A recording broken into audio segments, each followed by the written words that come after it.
你一个无名素人，却受邀参加了热门盗墓直播节目。本以为你只是一名临时凑数的幸运儿，却不曾想，你以一手风水秘术直接看傻了全网80亿观众。你不仅在龙岭迷窟中觉醒麒麟血脉，收获黑金古刀，更在昆仑冰川里让火瓢虫认你为主，供你随意驱使。甚至在之后的精绝古城里，神秘的精绝女王都莫名跪倒在你面前。你意外穿越，来到了这个盗墓综合的世界。这里有很多你前世听过的古墓，也有小说中杜撰的大墓。但奇怪的是，并没有胡八一、王胖子或者吴邪、张麒麟等等这些盗墓人物。这个世界的盗墓文化很奇怪，民众对盗墓知识十分好奇，于是盗亦有道这个节目应运而生。惊奇的视觉体验瞬间引爆网络，引来无数吃瓜群众围观。寻常的考古节目，他们早看腻了，来来回回都是几个工作人员挖泥刷你，有什么好看的？24小时盗墓直播，他们确实没看过。而且节目组为了还原最原始、最逼真的盗墓过程，特地跟官方申请了一座未开发的古墓挖掘。可以说这次的节目空前盛况，万众期待。同时，节目组还盛情邀约4位当红明星来担当节目主创，每一位都是综艺达人流量担当，还有2位考古学家全程跟团指导，甚至为了节目效果，特地从亿万观众中挑选一位幸运观众。而你就是这位幸运观众，都准备什么了呀？让我看看。苏婉洋溢着甜美的笑容凑过来，她就是好奇林州这个幸运观众都准备了些什么。你也不必藏着掖着，大大方方打开自己的背包，里面除了2套换洗的衣服，其他都是诸如绳子、钩爪、糯米等等乱七八糟的东西，看起来像个行走的卖货郎。尤其其中还有一个黑乎乎的东西，像是驴蹄子。苏婉顿时一脸的问号，带这些东西你是认真的吗？林州，这些是什么东西？一旁的温瑶也是一脸的惊奇，在他们看来，这个节目跟其他综艺节目差不多，大半都是来玩的，就跟闯鬼屋差不多，所以他们带的最多的都是零式化妆品，甚至是电子产品，这哪是去盗墓，明显是来旅游的。但你清楚，这一趟恐怕不太平，稍不注意，甚至可能会把命留在里面。或许是历史发展轨迹不一样，这个世界的人并不知道那些大墓的凶险。不过你还是耐心解释道，这些啊，都是盗斗用的工具。2个女明星听了，脸色更猛了。什么叫倒斗？你大笑一声，解释道，不是倒斗，是倒斗，就是盗墓的意思。温瑶眨巴着大眼睛，那干脆说盗墓不就完了呗，干嘛还发明别的词？显然，这个世界对盗墓知识一无所知。你抿了抿唇，说道，是这样的，那些古墓都是埋在地下的，跟斗一样，我们盗墓就是去把斗翻过来，这不就是倒斗了吗？2个女星一听，露出恍惚的神情，原来还有这讲究。很快，他们就惊讶地看着你，这位幸运观众好像不简单，虽然只是一些暗语，却显示你对盗墓文化的了解。你将包收拾好，背在身后，这些可都是保命玩意，容不得半点闪失。另一边，江烈、周晨还有2位考古专家也已经到位。至此，7人小队集结完毕，大家互相打了招呼。你打量了一下江烈跟周晨，跟前世看综艺一样，2人都十分平易近人，都对你报以和善的微笑。倒是那一男一女2位年轻的考古学家，对你有些无视，显然是把你当陪衬品。说来也是，毕竟是综艺节目，演员负责人气，他们这些学者则负责解说，至于自己，安安静静做一个花瓶就好了。7人一起排在镜头前，节目正式开始。周晨、江烈率先跟大家打招呼，紧接着便是苏婉。因为是实时直播，且是第一次以这种盗墓的方式全面呈现在世人面前，吸引的观众多达上亿。即便见惯了大场面的苏婉、温瑶，他们也是有些紧张，尤其2个考古专家更加拘谨。反而最应该紧张的你，却是一副老神在在的模样。前世看多了盗墓小说、盗墓电影，什么大粽子、大蜈蚣没见过，你反而隐隐有些期待，那传说中的终极是否真的存在？正式开机之后，镜头便转给总导演，对方详细介绍了一番节目信息，而你们7个人则纷纷穿戴上360环影摄影机，一来是方便展示你们所看到的景象，二来也是为了保障7人的安全，要是遇到危险，安全小组也随时营救。当然，在所有人看来，这些嘉宾遇到危险的概率是非常低的，毕竟那些古墓都是些死物，除了预防塌方，能有什么危险呢？最后，总导演宣布嘉宾以及古墓的信息，你听得一阵犯困，不过听到古兰县这3个字，整个人不由一震。这不是龙岭迷窟吗？这可是有名的兄弟啊，一来就闯这种兄弟，要不要这么刺激？总导演宣布完毕，现场的工作人员立刻离场，只给7人组留下一辆车，神车50。你们现在都是盗墓者，当然不能开豪车招摇过市。这期节目挺有意思，节目组就给咱们留一辆车，还有一个地址，剩下的全靠我们自己。周晨搓了搓手，他本身就挺喜欢读历史书籍，对墓葬文化也有些猎奇心理。你看他这副模样，顿时想到了铁三角的王胖子，是有那么点像。一旁的江烈也开口道，我倒是有个不错的提议，就是咱们把导演给绑上车，准能找到一座古墓。你一听满头黑线，好家伙，不愧是江烈。周晨吓了一跳，连连摆手，别，这法子没用，我之前偷偷跑导演室看过了，他们真没什么有用的线索。简单的说，这节目来真的，一切全靠我们自己。蹲在直播间的观众笑了，有这2个活宝加入，这节目已经有不少看头，观众们兴致高涨，都十分期待接下来7位嘉宾的动作。温瑶、苏婉则是在一旁笑眯眯地盯着2位大哥表演。7个人挤着上了50神车，这一路去古兰县，路途遥远，众人合计了一下，由4个男人一路轮流开车，你抽到了第1个，车子启动，朝城外驶去，离繁华的都市渐行渐远。你作为幸运观众入选，在整个团队中只是一个小透明一样的存在。其他6人都在车内开始聊起来。温瑶和苏婉上了车后，都表现得十分激动，毕竟盗墓这种东西对他们明星来说，简直不要太刺激好不好？我们去盗斗了。温瑶攥紧拳头，兴奋地挥了挥。周晨讶异地看向他，什么是盗斗？温瑶得意洋洋地点头，这是林州说的，盗墓不是考古，目的就是把土里的东西翻出来，这就是盗斗行话。几人不由惊讶地看向开车的林州。周晨笑道，既然咱们现在是盗墓贼，自然是不能用原来的身份，希望大家都能提前适应自己的身份。你知道，这些人还当这是一个单纯的节目而已，这样可不行啊！龙岭迷窟危险重重，稍不留神就会嘎屁，你可不想自己的任务失败。周晨沉思了片刻，然后认同的点头。林州小哥说的对，既然咱们参加了节目，就按规规矩来，我们现在是盗墓贼了，你要开口道。盗墓贼可不会说自己是贼。江烈不由好奇地问：那我们叫什么？摸金校尉。众人一愣，接着江烈露出兴奋的笑容：这名字好，摸金校尉，这一听就是个官，比那什么贼啊叫得好听。几人这时也重新打量起这幸运观众，好像不一般啊。梦溪和沈月两个行内人相视一眼，好像他们这两个考古方面的专家被人抢了风头。小哥还知道什么盗墓的事不？说来听听，长长经验。周晨觉得这位小兄弟不一般，这些行话就连两个考古专家都不知道。你笑道，其他的也没什么好说的，倒是有个盗墓的行规，你们要记住。几个人露出好奇之色，鸡鸣灯灭不摸金。众人一听，云里雾里的，但却觉得这话深奥。这是千年传下来的铁律，凡摸金校尉必须遵守，否则必有报应。众人一听，忍不住打了一个寒战。便是江烈这样的大汉，也莫名觉得车里冷了几度，汗毛炸起。两个女星更是不自觉抱紧自己。你笑了，这就怕了，这才是开始啊！一直观看直播的观众也觉得毛骨悚然。此时总导演看到这一幕，激动的一拍大腿。本来以为只是随机挑的一个小挂件，没想到却是一个大腿啊！车子一路开了几个小时，一行人终于来到了古兰县。这一路上，众人都被你的渊博学识折服。温瑶和苏婉看着你的眼神也多了一丝崇拜。古兰县跟你想象的一样，地处丘陵地带，加上又是贫困县，道路并不通畅。看地图，接下来才是苦难的开始。周晨皱着眉，接下来只能选一条路走，要么坐船沿江而下，要么坐驴车走山路。大家商量一下。你看着一旁浑浊的河水，以及天阴沉沉的，心情不由一沉。这里头恐怕少不了铁头龙王啊！当然是水路啊！咱们一直沿江而下，不到1个小时就能到达目的地。江烈感觉这大半天的车程已经快要累死，也不管什么偶像包袱，干脆脱掉身上的背心。周晨合计了一下，也点头道：没错，坐船是快点，而且沿途还能欣赏风景。温瑶跟苏婉同样点点头，她们都是小姑娘，平时拍戏虽然辛苦，但偶尔还是能偷偷懒的。但像今天这样连续坐了6、7个小时的车程，她们都快吐了。看这山路，坐驴车肯定不舒服，不如租个船，一路沿江而下，还能看看大自然的风景，多好啊！梦溪和沈月自然不会反对。周晨见众人意见一致，不由点了点头，因为他本身名气大，还是影协副会长，又被称为老狐狸，几人自然而然以他为中心。只是还没等周晨宣布，你突然开口道：不行，河里有铁头龙王，你可不能让这些队员去冒险。6个人不由扭头看向你，看这天气不对，阴云在上，水波不兴，这么开阔的地方一点风都没有，这本身就透露着古怪。我担心水下有问题，不宜乘船。因为你之前树立的形象，你的话顿时让几人重视起来。但沈月却道：你这是封建迷信，哪有什么弯弯绕绕，这水里能有什么装神弄鬼的？说着，沈月自顾自走向码头，显然没把你的话放在眼里。你摇了摇头，并没有告诉他们愉快的事，毕竟这种玄学他们未必会信。要不咱们还是坐驴车吧，我可以忍忍的。看着你那悠悠的表情，温瑶咽了咽口水，周晨一时间也有些犹豫。谁知这时候，沈月、孟溪2个人已经跟船家讲好了价格。周晨哥、江烈哥，价钱我都讲好了，2000块整。周晨犹豫着开口问船家：船老大，你说咱这河里会不会有水怪？船老大眼里透着一抹金光，笑道：看客官你说的，什么水不水怪，那都是老人吓唬小孩的，你们几位就放心吧，我一定保证你们的安全。你心中暗骂，这船老大就是个见钱眼开的，为了钱什么话不能说。周晨一听也放心了，林小哥你想多了，船老大是本地人，消息灵通，要是有水怪，他早听说了。江烈也附和着，有他跟着上船怕什么？看着6人接连上船，你也是无可奈何罢了，反正进了墓穴一样有危险，这一趟就当是提前体验了。你同样登上船，然后问道：船老大，这附近是不是有座鱼骨庙？船老大一阵心虚，这位小哥是古兰县人。见你摇了摇头，船老大不由松了口气，不是本地人就好，不然他乱收费的是名声要臭。船老大整理了一下情绪，道：古兰县是有鱼骨庙这么一个传说，但具体的位置却没人知道。你点点头，意有所指，有些钱可赚可不赚，不然得罪了铁头龙王就得不偿失了。船老大不由一阵惊疑，这后生居然知道铁头龙王。林小哥你们在说什么？什么鱼骨庙？什么铁头龙王？温瑶坐在船头，迎着微风，晕车的感觉总算好多了。他听到你似乎对他们有所隐瞒，不由鼓了鼓腮帮。你淡然一笑，这啥？你还是问船老大吧。船老大叹了口气，也没了忽悠外地人的心思。他控制着船舵，开始给众人讲起了鱼骨庙的传说。传说在黄河岸边有个小村子，有一天大雨过后，河岸冲上来一个鱼骨架子，那架子非常大，足有一间大瓦房那么大。后来大家都说这是河里的龙王，一传十，十传百，大家都叫他铁头龙王。外地的商人为了积德，为铁头龙王建造了一座庙，祈求生意兴隆，全家安康。故事跟你知道的差不多。后来啊，大伙发现鱼骨庙没什么用，也就不拜了。船老大讲完，连灌了几大口水。6个人面面相觑，他们都生活在繁华都市，哪听过这些离奇古怪的故事？当然，他们也就是当个故事听，没人认为这故事是真的。江烈听完也是一阵咂舌，没想到黄河边上还有这么一个故事，有意思，有那么点诡异的味道。一旁的沈月却是嗤笑一声，这些啊，都是旅居江河两岸的渔民用来吓唬小孩的，目的就是不让小孩靠近水域发生危险。我听了不下100个这样的故事了。其他几人也是呵呵笑起来，显然也是同一个看法。而直播间的观众们也是听得入迷，没想到还有这样的传说。那个林小哥好像什么都知道的样子，观众们掀起一阵热浪。暂且不说，听了故事的周晨和江烈倒是无所谓，毕竟他们胆子本身就大，更别提孟溪和沈月2位考古的，常年接触这些东西。倒是温瑶跟苏婉2个女星吓得缩在一起。苏婉紧了紧衣服，疑惑道：怎么起风了？你抬头，果然发现头顶有一片阴云笼罩。这时船老大突然开口道：客官们抓好了，前面过了龙门有18道弯，谁很急不好走。你紧紧抓着栏杆，目光却死死盯着水面，因为你看到不远处的水下有一道巨大的黑影正快速冲过来。尽管在前世的影视中看过特效，但如今亲眼见到，你还是免不了倒吸一口凉气。尼玛，这东西比你们的船还大几倍，几人都不知道发生了什么，以为你又在大惊小怪。可就在这时，游艇的柴油机突然噗噗噗的发出怪声，滑行了一段距离后，船突然不动了，四周顿时陷入安静，除了山林的鸟叫猿啸，只剩几人的呼吸声以及隐隐的水声。船老大连忙跑去查看柴油机，但这机器始终像一头哑了火的巨兽，光咆哮却是启动不起来。船老大皱着眉，显然第一次遇到这种怪事。就在这时，天色突然阴暗下来，水面更是诡异的出现了一个漩涡，船只被吸进去，不由疯狂打转，几人死死抓着栏杆，才幸免于被甩出船外。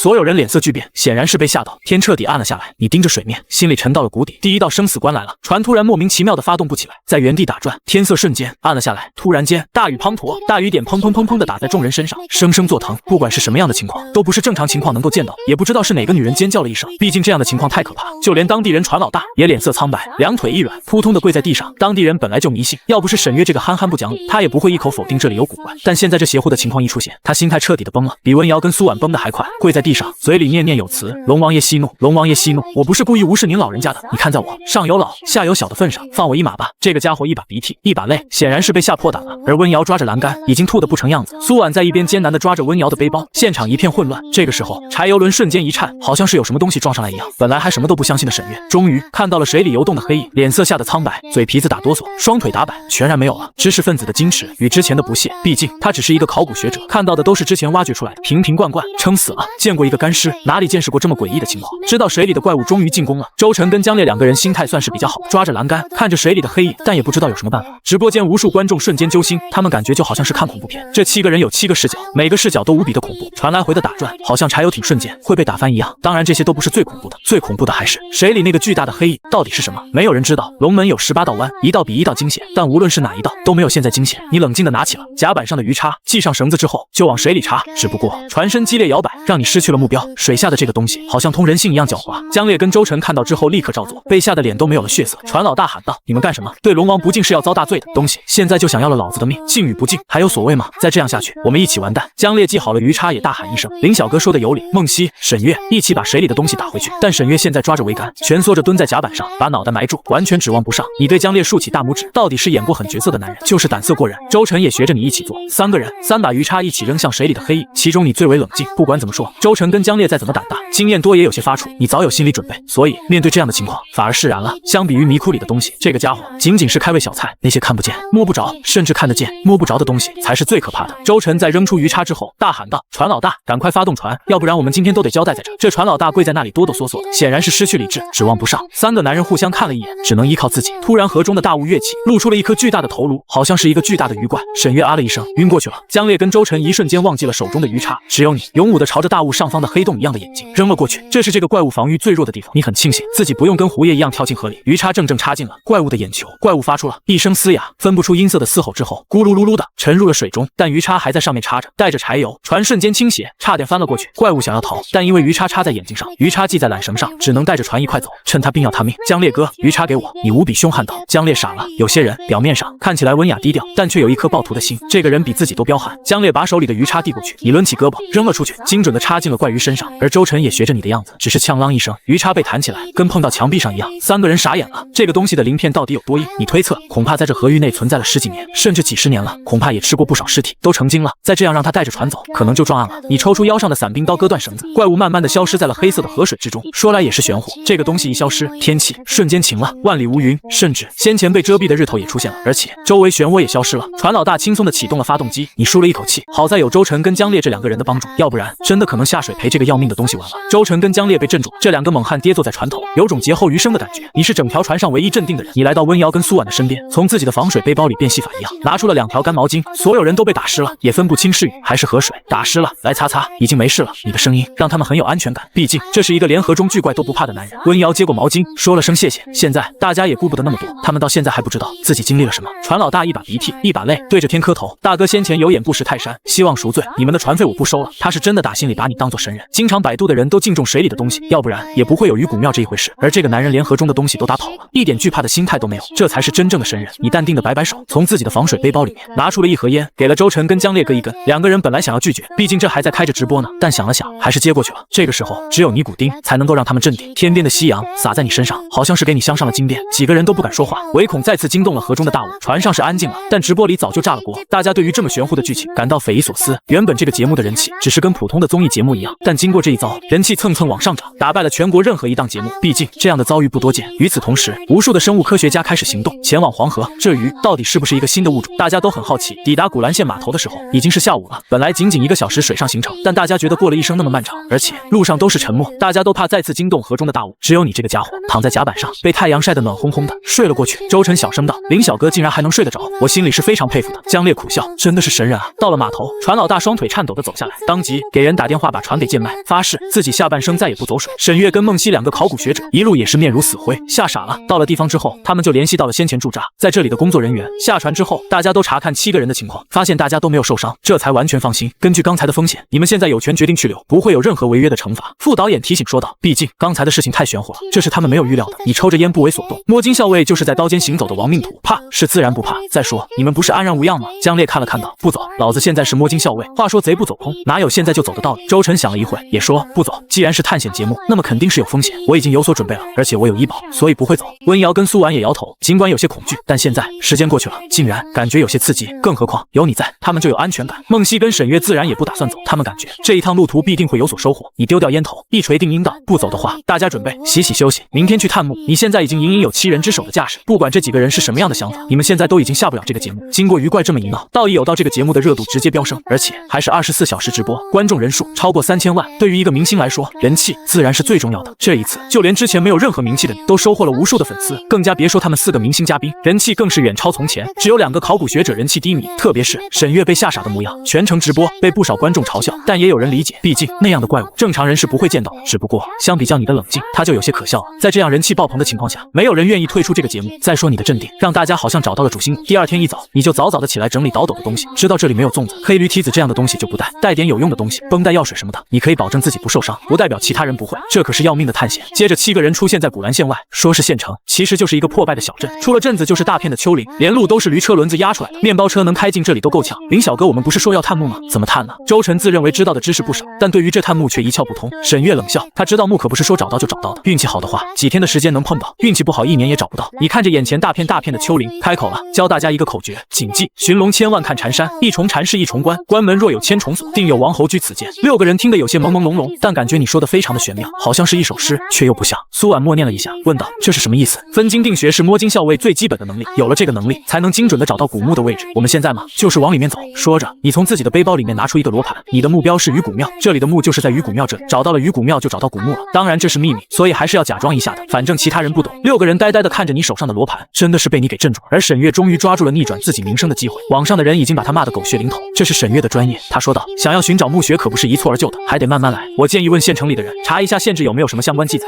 寻找一下线索。”在他的眼中，探墓就跟一个侦探寻找线索一样。事实上，对于探墓，就算是那些顶尖的专家也无可奈何。很多明面上的墓早就被发现挖掘了，而现在的古墓都是隐藏在地下，没有标志，就算是站在上面也不知道古墓位置，所以想要找到很难。但这是对于那些考古学家，而摸金校尉吃的就是这碗饭，会的方式更多。你看了看想要装逼的沈月，耸耸肩继续往前走，其他人赶快跟上。沈月本来想要让所有人都跟着自己，但没有想到你压根不在乎，这让他有些丢面子。你带着众人一路往县城外走，碰上了一个老乡赶着驴车，你就让周晨出钱把驴车租了下来，让温瑶跟苏婉还有孟熙坐上，顺着罗盘赶了半天。路过了中午时候，赶驴车的老乡突然道：“前面不能走了，前面的地方叫做盘蛇坡，坡里有很多吃人的大坑，先前有很多上山打猎放羊的人，经常在坡里莫名其妙的消失，前前后后盘蛇坡吞了10几条人的性命。我劝大家不管为了什么事情，都不要再往前走了。”众人一听，大日头下面起了鸡皮疙瘩，看着前面的连绵起伏的丘陵小山，好像是匍匐在地上吃人的巨兽一样。你知道今天的目的地到盘蛇坡，也就是龙岭，本地人叫盘蛇坡，但不够霸气，外来人就叫做龙岭。这里地貌缠来缠去，跟一条条大蛇一样盘在那，而吃人的大坑自然就是迷窟。你点点头道：“谢谢了，老乡。”周晨付钱让老乡走了。苏婉小心翼翼地问道：“这不会是骗人的吧？有些东西没有见到过，不能确定真假，但吃人的大坑就代表这附近有我们要找的东西。”你看了看周围有个小村子，散落着几户人家，于是道：“先休息，明天继续。大家累了半天，不利于接下来的倒斗。倒斗可是个体力活。”这下所有人狐疑了，这神秘难寻的古墓还真的被林州找到了。众人在附近的一户人家借宿了一晚上。第二天早上，周晨把500块钱压在了枕头下面，之后7个人踏上了真正的倒斗之旅。尽管心里是不相信的，但想起昨天那个赶驴车的老乡说的话，其他6个人还是不免有些心惊。林小哥，这里不会真的有吃人的土坑吧？周晨小心翼翼地低着头跟在你的身后，你解释道：根据我的判断，那些吃人的土坑应该是流沙地质，或者是这里的地下溶洞造成的雾。不过大家还是小心为好，不要随便走动，万一掉进了坑里也不能乱动。立刻按动我们肩膀上的摄像头按钮，按一下提醒大家，这是导演组新加的规则，按3下表示弃权，退出节目。按一下之后，录制设备会闪红光，可以提醒队友自己这里有危险。你的说法让大家有点心安了。而在这个时候，你再次开口了，几个人立刻伸长了脖子。古墓在那里吗？有没有名气？有多少宝贝？江烈两眼发光，抽出了自己的工兵铲。你觉得他非常有导斗的天赋，跟胖子一样贪财，大有不要命的架势？这什么都没有啊！温瑶看了看四周，好像除了丘陵还是丘陵。你指了指前方，你们看那里是不是有一座庙？6个人看向了前方，2个弯弯曲曲的丘陵峡谷的中间立着一个黄秃秃的小房子，门前有门墩，还有一个香炉，半人高的样式。神了，这荒山野岭的竟然有一座庙！周晨一喜，有庙代表着本土供奉的神仙，不管能不能保佑自己，先拜一拜，给自己一个心理安慰。如果我没有猜错的话，这座庙应该就是传说中的鱼骨庙。听到这个，周晨的脚步戛然而止。啥玩意？鱼骨庙供奉的是那个大怪鱼？一听这东西差点要了自己的命，还拜个毛线？其他人也惊讶不已。根据当地的传说，这座庙建成的时间很可能是在几十年，甚至上百年以前。当地人没有一个知道鱼骨庙的具体位置，竟然被林州找到了，这也太神了！莫非这就是传说中的寻龙诀？你一个无名素人，却受邀参加了热门盗墓直播节目。本以为你只是一名临时凑数的幸运观众，却不曾想，你以一手风水秘术直接看傻了全网80亿观众。你不仅在龙岭泥窟中觉醒麒麟血脉，收获黑金古刀，更在昆仑冰川里让火瓢虫认你为主，供你随意驱使，甚至在之后的精绝古城里，神秘的精绝女王都莫名跪倒在你面前，这也太神了！莫非这就是传说中的寻龙诀？看周围山的走势，还真的是一缠一缠的。你这个人的身份，在大家眼中变得更加神秘起来。这手段，真正的盗墓贼也不过如此吧？大家小心地上的窟窿，手拉手一起走。你知道鱼骨庙的四周肯定是有洞，能直接进入古墓中的，同样也知道鱼骨庙内部有盗洞，所以还是从盗洞进入的好。从地上的坑滑下去太危险。听你这么一说，几个人立刻手拉手。林州小哥，我拉着你。温瑶冰凉的手抓着你的手腕，你也没有拒绝。周晨、江烈和沈月3个人在前面，梦溪、苏婉、温瑶拉着你在后面。不过7个摸金校尉的运气比较好，路过一段平地，没有遇到吃人的大坑，安全的到达了传说中的鱼骨庙。正是你想的一样，整个庙是用巨大的鱼骨建成的，门口的鱼骨已经风化，一部分都没了。你在门口观察，其他6个人一股脑的想要进入一探究竟。这个时候，你看到一只通体黑色的野猫，慢悠悠的从庙里走出来，身姿矫健，有种别样的美感，就是全身漆黑的颜色，让你有种不祥的预感。但这荒山野岭有野生动物也不足为奇，所以你没有太在意。温瑶跟苏婉对于这毛茸茸的小动物没有什么抵抗力，从背包里面拿出东西喂黑猫。你跟其他人一起研究这个鱼骨庙。其实这个鱼骨庙也没有什么好研究的，这荒山野岭的，恐怕已经有几十年没有人来这里给这位龙王上香了，没有了香火人气，这里早就荒废。再说你也知道，这根本就不是好好建成的一个庙，不过是盗墓者用来掩人耳目的。但这样的场景你不在意，不代表其他人不在意，特别是2个考古学者梦溪和沈月，2个人跟发现了新大陆似的，围着鱼骨庙一阵考察。鱼骨庙只是在民俗传说之中，他们还是第一次见到真正的鱼骨庙，而且还真的是用鱼骨建造的，这其中代表着这里以前的民族信仰、文化等等，在他们眼中，这里蕴藏着巨大的价值。再说这鱼骨庙入口只有1人高，但进来之后豁然开朗，装下他们7个人也绰绰有余。而细看之下，房梁是一个奇长无比的鱼骨做成的。众人倒吸一口冷气，这规模比他们在黄河见到的鱼怪还要大得多。如果这东西是活的，一口吞下你们7个人一点问题都没有。你在暗中观察到盗洞的位置，自己不能表现得直奔主题，好像早就知道一样，这可是自己的秘密。考古狂热者沈月、梦溪已经在探讨鱼骨庙的来历。来到这个节目之前，导演就已经告诉过他们，在历史文化方面，这2个人是专家，在必要的时候要给观众们讲解文化历史方面的东西，好让观众从节目中得到知识。那么第一个问题来了，周晨提问道：话说按照我国传统文化，庙都是建造在风水宝地，但是我看来这好像不算是什么风水宝地，为什么把这个庙建在这荒山野岭呢？不科学啊！周晨作为老戏骨，也参加过很多综艺节目，情商很高，知道自己现在就是个捧哏。2个专家是逗哏。